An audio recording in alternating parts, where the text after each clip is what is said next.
Hello and welcome to this special interview on the new single, Lord of Your Desire, a conversation with singer and songwriter Imari Peters and background vocalists O'Neill Peters, Diana Melancing, and Francine Samuel. I'm Kenroy Baptiste. I invite you to stay close. We'll be back.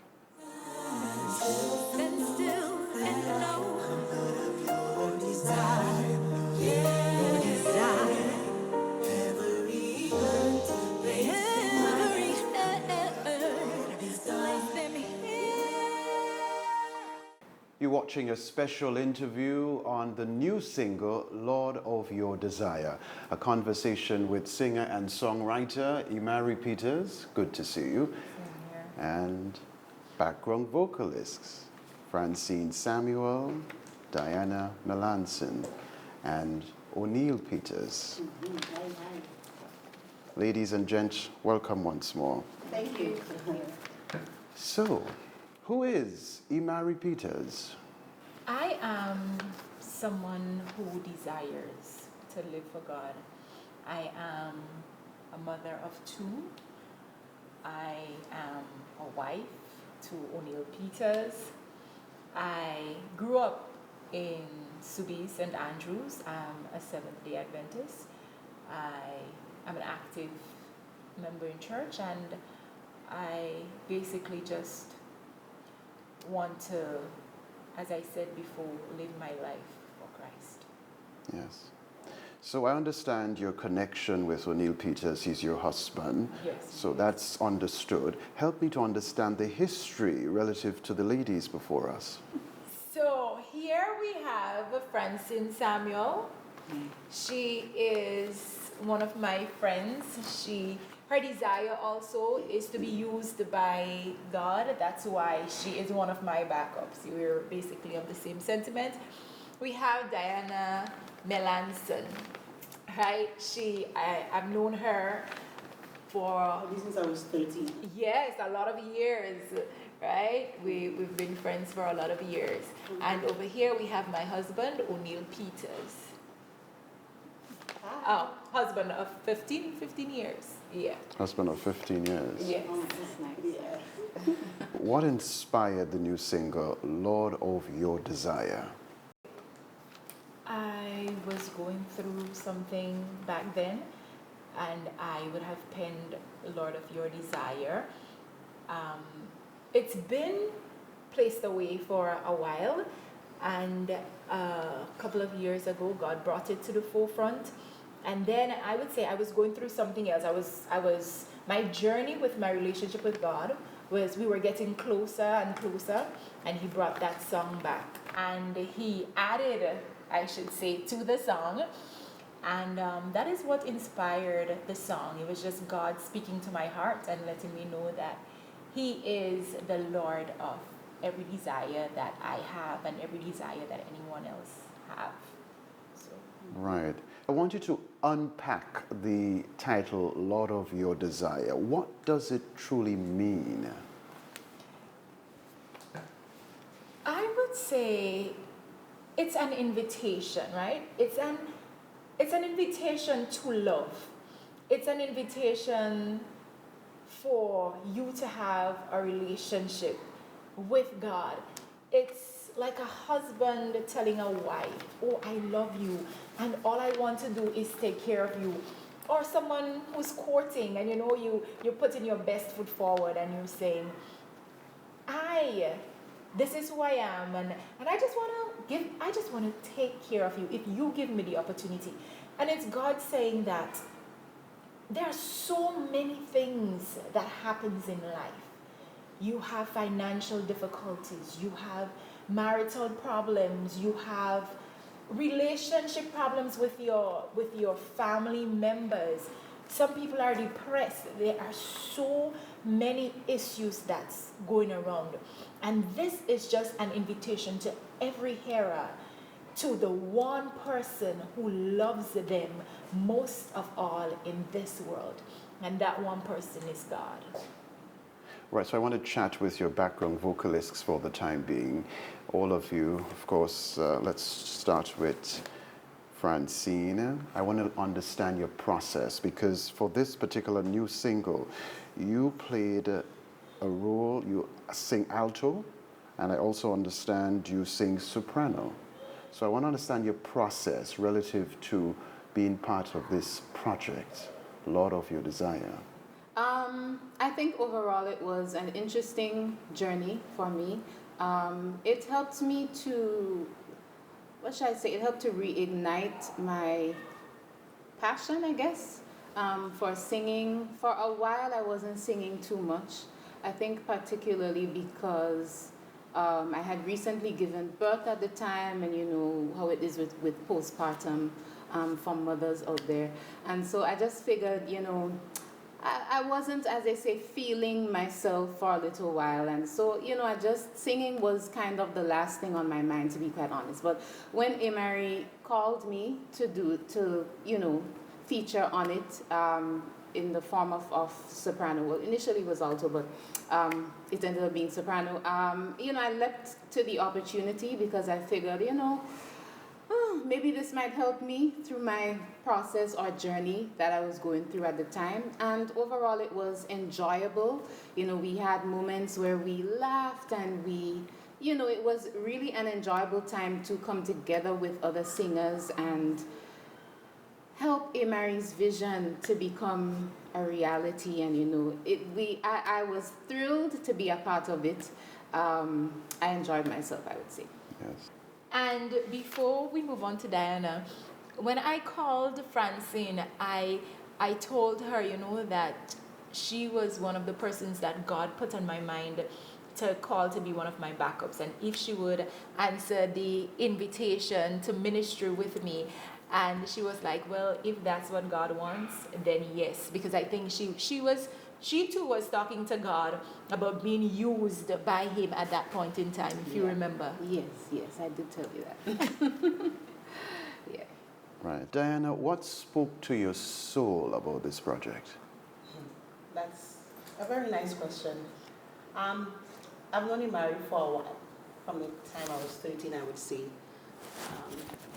And the first time she spoke to me about her songs, it must have been maybe 9 or 10 years ago. She showed me a notebook. I don't know if you remember that. She showed me a notebook with a lot of songs that she had written. I was at her home, and I didn't know that side of to her. I knew she sang, etc. We were friends, but I just didn't know that. When I saw the book, I was so impressed. She sang 2 songs for me. I think one of them was this one, or there was one about heaven, her journey to heaven and so on. And I was like, Amari, this is so good. This is really, really good. You need to do something about it and so on. But sometimes God gives us gifts and we don't understand how powerful they are. And I think that's what was happening with her at that time. And I think she put it away. But then years later, I traveled after that, and years later I came back. And when I came back here, I told her that I was on voice rest. So I was not, because I used to sing on my own as well as a soloist, and I told her I was not singing and so on. But that whatever it is I could have done to support, I would have done that. And she was like, great, because then she told me about the song. And I felt very proud of her because I knew part of the journey, So when she told me that, I was going through some situations. One of them was I didn't want to be in the forefront of anything anymore. I had a different perspective on life now, so I was very happy to be that background vocal for Amari. Very happy. So I said, okay, great. She told me about it. I told her, yes, just let me know what I have to do, and any other song coming, then that would be fine. And this has helped me because working with her in the song, I love the song. I love the lyrics of the song. And it helped me personally. I myself, at the time I was pregnant, So I have a 5-month-old baby now. So, but I was pregnant at the time, and it was a rough journey. I was on bed rest from the beginning right to the ending. But yes, still we recorded throughout.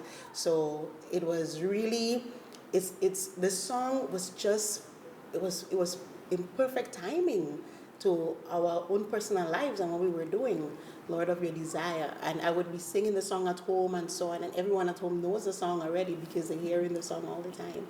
It was a beautiful journey to go through. Then Francine, I knew her from before, but this is the first time that we collaborate in something, so yeah, together. So it was nice I love her perspective on music and her commitment. Yeah, I love that.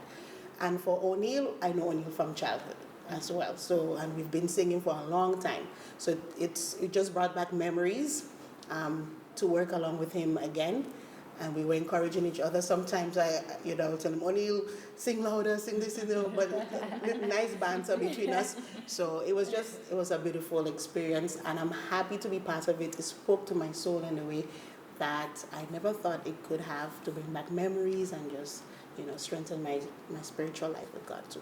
Yes.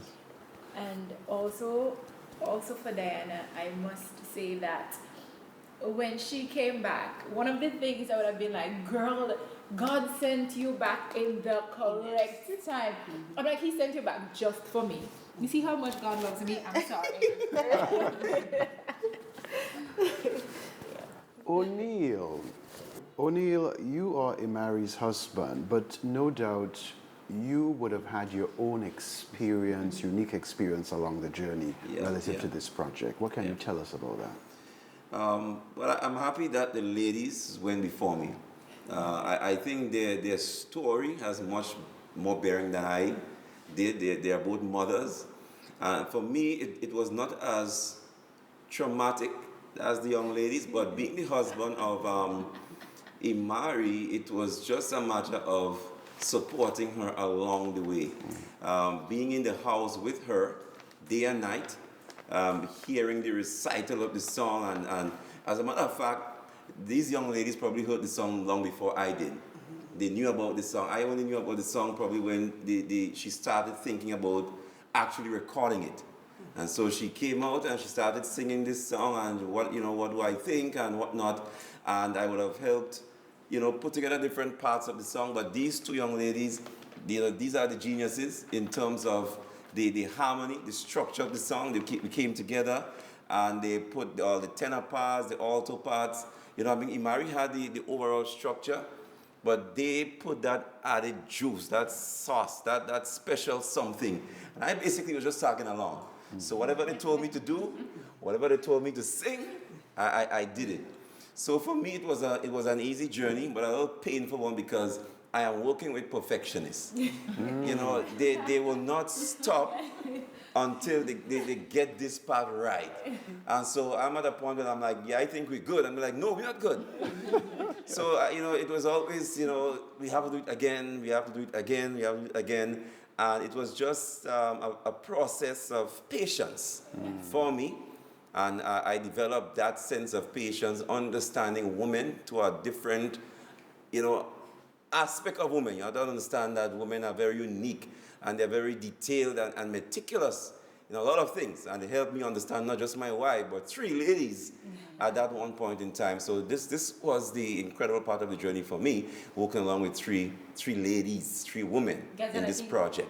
And I think sometimes he got frustrated. Let's add that in. Yeah, well, men, we do get frustrated because, as I say, they are perfectionists. The women, they will not stop until they get it right. And right is relative. And so when it's right for me, it's wrong for them. So I'm going to stop here for now. Okay. Right. So before I return to the background vocalists, I want to get an insight from Imari. Your connection with God, because your connection with God totally has inspired this song. It starts as the genesis for what you do. What does God truly mean to you? He is my daddy. You see, I told you before, he just loves me. I mean, this is how I see God right now, as my daddy. He is the one that I go to when I'm upset, frustrated, when I'm happy, when I find things not working out, when I need to vent. Yeah, I go to him and he just accepts everything. And at the end of the day, he does not make me feel ashamed of what I just came and said to him, or like, Imari, have you seen what I've done for? No. He just lovingly coaches me through whatever emotion I am feeling, and he gives me that peace, that comfort that no one else could give to me. He is, man, I could just say, he is just basically, honestly, everything to me. And that is what I have now with him. It's not what I had all the time, but at this point in time, he is my daddy. Right. So relative to the lyrics of the song, I want to get a sense of perhaps what you had of your own compared to what God wanted for this song, and how were you able to obey the voice of God saying, I want these particular words in the song? Well, I would say I wrote this song when I was 21, and I had a normal bridge, right? So I had the 2 verses, the chorus, a bridge, and the other chorus. But as God led me to rewrite the song, I just couldn't remember the bridge. I think he put a block there because he's like, this is not what I have for the song, right? So I went to write it down when he told me, and I just couldn't remember the bridge. And I turned to him, and I say, Lord, I can't remember the bridge, and I need one, and you've got to make it good. And I tell you, oh my God, he just took the song, like a plane on a runway. He just changed the song up completely. I mean, rise up, get up, wipe your face. And then he's like, every weapon that's formed against you, I tell you honestly, when I got to that part, I was like, Lord, like, it was so good. I'm sorry, and that is how I was. Like, he's just too much. Honestly, my God is just, it's my endearing thing for him, so don't think anything of it. But sometimes I just say, Lord, you like to show off. You really like to show off. That's just my God. He is, man, he takes what you have and he puts it on a totally different level. And that's what he did with the song. Takes it and makes it a lot better. Yeah. Fantastic. So, Francine, you are on... alto, you sing alto, you also sing a soprano, right? How hard or easy is it relative to these 2 areas to sing? Personally, I don't know. For me, growing up, we sang all parts. So at this point, interchanging between them, to me, relatively is easy. I don't, because it's something I've been doing for all my life. Yes. So, but yeah, I'd say, depending on the song, the soprano may need a specific part of your voice, I'd say. So you'd need to access it more, or it would take more from you, depending on the song and depending on the vibe of the song. Alto, tenor, same thing. For me, I just go based on what the song needs at any point in time. So that's what I do. I assess the song, and then whatever it needs, whatever part I'm singing in that specific time. Yes. So for me, I'd say generally I fluctuate between the parts quite easily. But it's just Okay. my experience. What about... Yeah? Wow, you're versatile.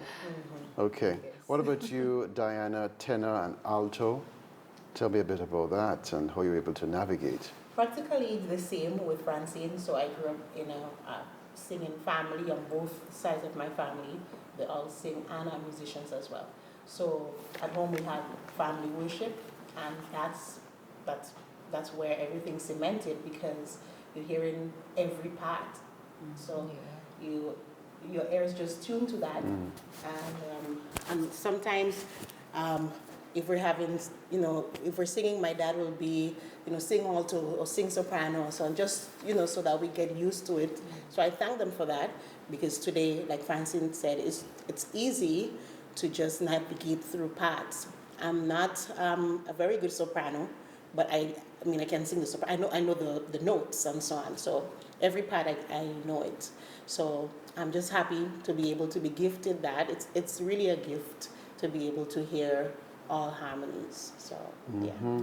O'Neill, tenor, that's your area. Tell me about that. Or was it? Well, yeah, so naturally, as a male, tenor will fall within that domain, baritone, bass, but singing in the choir, I think tenor was the main area. And I think we all, as we've mentioned, have some musical background. To us, Diana and I sang tenor together in a group called Zion's Harmony, 10, 15 years ago. And so, yes, understanding the parts, understanding harmony, came very akin to me as well. But again, with regards to this song, I was just basically the servant in all of this. So I was just asked to sing this particular part. I'm going along with this particular harmony. And yes, it was a bit easy for me understanding what I was told. So that was a good part. So, if I was unable to execute what I was told, maybe it would have been troubling then. But being able to understand the tenor part and being able to follow along with what the other young ladies wanted, it made the process a bit easier for me. A bit painstaking at times, because some of the notes was a bit too high. I felt like, okay, I've gone through that stage. I can't sing as high as I used to before. Being a father of two, right? I'm getting into my grandpa stage. So, so the young ladies really pushed me. And I don't know. I always tell my wife, I don't know if I will make the second song, but I wanted to be a part of the first one. But I tell her maybe she may need to get a more younger, vibrant voice for the second one. I look at the background. Yeah, so. Imari, where can people listen your new music, Lord of Your Desire? So one can go on YouTube, type in Imari Peters, Lord of Your Desire, and it will come up. You can also find it on Facebook and various social platforms, music platforms. It's right there. How is your new single being received by the public? It's loved, because of the words and persons going through their own personal experiences with the Lord and life. I'm told that it's very relatable to what they're going through. I'm told it's a sermon in song. I even had somebody calling and telling me, oh, you made me cry because of what they were going through in their life. And I think the invitation that God allowed me to write so that the world could get, it's very powerful. And I would say it's so potent. It's an invitation of love, and once you hear it, it calls to the heart. I understand there are plans to produce a music video from your new single. How are plans going at the moment? Well, it's going very good, I should say. We actually did all the acting and stuff already. So the producer has everything and he's going to put it together. So basically that's what we're waiting on now. So it should be here soon. Yeah. Right. Who would you like to thank for having supported your efforts along this journey? I would like to say thanks to my backups. They have been a great help and they have been there. I would like to say thanks to the musicians. We have Fernando Gabriel. He's the one that did the track for the song with the other musicians who were there. I would like to say thanks to Ross and Alex, and you have HD Sounds, I should say. Julius, yes. I would like to say thanks to them. I would like to say thanks to you, Kenroy, for being here. I really appreciate it, that you would take the time to come and do the interview for us. I would like to say thanks to the legendary Denny Cronneit. He's at the background, but he is very much appreciated. And everyone else who has been there, my mom, my friends. I just want to say thank you. Thanks to my boys. I mean, they have been there all through the studio sessions. They have to sit quietly, doing everything. I want to say thanks to them. I just want to say thank you to everyone who's listened and to who will listen. I would like to say thank you. All right, so we've heard from singer and songwriter Imari Peters. We've also heard from our background vocalists, O'Neill Peters, Diana Melancing, and Francine Samuel. Let's hear a bit of a cappella of the song, Lord of Your Desire.